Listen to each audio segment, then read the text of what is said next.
मौर्य वंश ने भारत में एक ऐसा शासन, एक ऐसी व्यवस्था दी कि हर व्यक्ति को स्वाभिमान सम्मान से जीने का अवसर प्राप्त हुआ। यह बुद्ध का देश है, यह सतगुरु रविदास, गुरु नानक देव, संत कबीर का देश है, यह देव नारायण भगवान का देश है, यह फूले साहू, पेरियार, डॉक्टर बाबा साहब अम्बेडकर, ये बिरसा मुंडा का देश। और जिसको भी अवसर मिला उन्होंने प्रयास ये किया कि भारत में मानव जाति के हित के लिए काम। जब आप अपने इतिहास पढ़ेंगे तो आपको पता लगेगा कि जब आपके पूर्वजों में राज था तो देश में रहने वाली अंतिम आबादी को भी न खाने की समस्या थी, न पीने के लिए साफ पानी की समस्या थी, न धन की समस्या थी, न और कोई तरह का चोरी का, जाली का डर, न कोई परेशानी नहीं थी। न ही किसी महिला का अपमान होता था, न ही किसी बहन बेटियों को अपने जीवन को कुर्बान करना पड़ता था। लेकिन जैसे जैसे हमारी एकता कमजोर होती गई, हमारे राज खत्म होते गए, एक समय ऐसा आया कि जो लोग इस देश में राज करते थे वो अधिकारों से षड्यंत्र के द्वारा वंचित कर दिए गए। फिर एक रहबर पैदा हुए, उन्होंने उस गुलामी को काटने के लिए अपना पूरा जीवन और अपने 4 बच्चों की कुर्बानी दी। और फिर देश के लोगों को स्वाभिमान सम्मान और अवसर से जीने के लिए भारतीय संविधान दिया। एक ऐसा संविधान, एक ऐसा ग्रंथ जो भारत में रहने वाले अंतिम व्यक्ति को भी अवसर और सम्मान का जीवन देता। देश की महिलाओं को जहां पैर की जूती के बराबर समझा जाता था, उन महिलाओं को डॉक्टर, इंजीनियर, IAS, IPS, यहां तक कि सरपंच और विधायक और मंत्री बनने का भी अधिकार, राज्यपाल और राष्ट्रपति, मुख्यमंत्री बनने का भी अधिकार देता।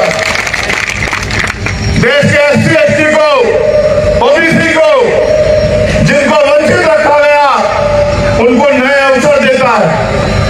लेकिन समाजी साथियों, वो अवसर तब प्राप्त होंगे क्योंकि आजादी के बाद 70 साल से ज्यादा का समय बीत गया। मैं राजस्थान की बात करता हूं, कभी किसी की सरकार बनवाते हो, कभी किसी की सरकार बनवाते हो, लेकिन ईमानदारी से पूछो खुद से कि क्या आज भी आपको इंसानों जैसा स्वाभिमान सम्मान और अधिकारों के साथ जीने का अवसर राजस्थान में प्राप्त हो रहा है? क्या बताओ? मैं अगर घटनाओं का जिक्र करूंगा तो मेरा सीना छन्नी होगा, तो आपका भी सीना बिना छन्नी में नहीं रहेगा। आपको जितेंद्र मेघवाल याद होगा कि मूछे रखने में उसको अपनी जान जो है कुर्बान करके कीमत चुकानी पड़ी। आपको इंदर मेघवाल याद होगा जिसको मटकी से पानी पीने पे अपनी जान देकर जो है कीमत चुकानी पड़ी। आपको याद होगा कि न्याय न मिलने पे उस मेरे छोटे भाई ने जो है अपनी जान कुर्बान कर दी, सुसाइड की, और मुझे पत्र लिख के कहा कि भाई मेरा अंतिम संस्कार आप आके करना। अगर मैं याद दिलाऊंगा तो आपको कार्तिक भी याद आएगा कि किस तरह से मेरे भाई की हत्या हुई, हत्यारे आराम से चैन से घूम रहे हैं। और जिनको न्याय दिलाना चाहिए, जिनको न्याय देना चाहिए उन सरकारों को, वो सरकारें उन विधायकों की और नेताओं की सुरक्षा बनके खड़ी हुई है।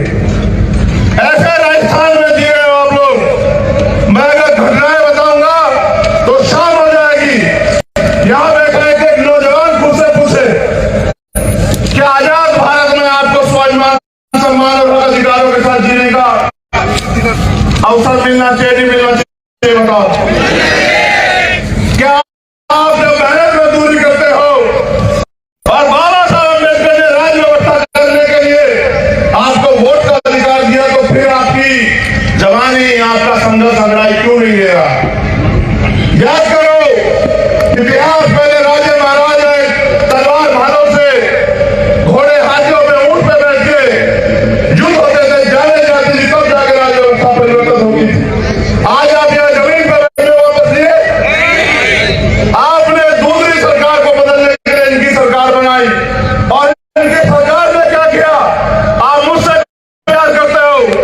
आखिर आदमी से प्यार करते हो, अपने समाज से प्यार करते हो।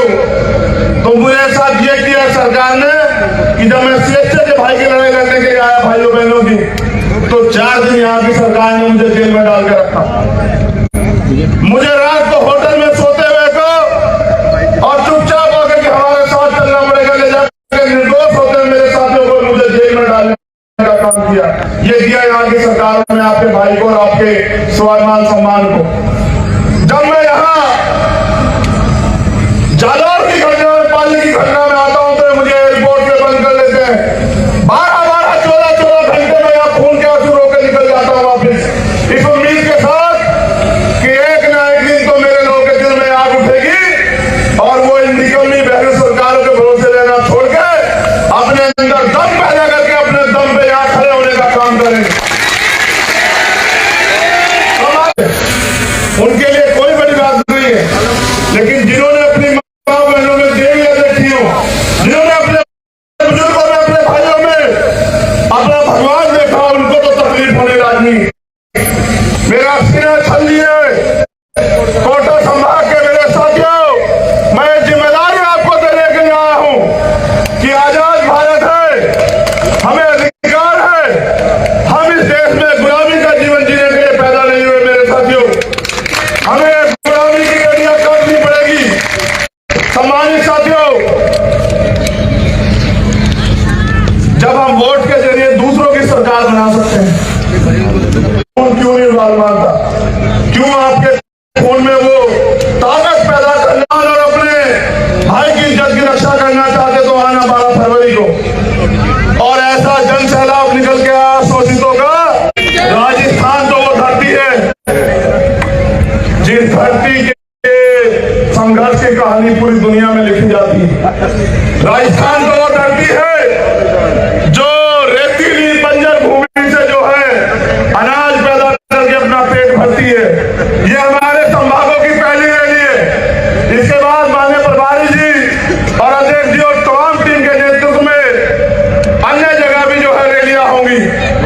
मैं तो आपसे अपील करने के लिए ये अपील पहले से दोहरा दे रहा हूं कि आपको याद रहे कि जिस दिन जयपुर का बुलावा आएगा, मैं सिर्फ आपको बुलावा देने के लिए आया हूं कि जिस दिन स्वाभिमान सम्मान और हक अधिकार और अपने वजूद को बचाने के लिए जयपुर में सभा होगी, उस दिन आप में से कोई घर न रहे और जो यहाँ आया है वो कम से कम 10-10 साथियों को जयपुर लेके आने का काम करे।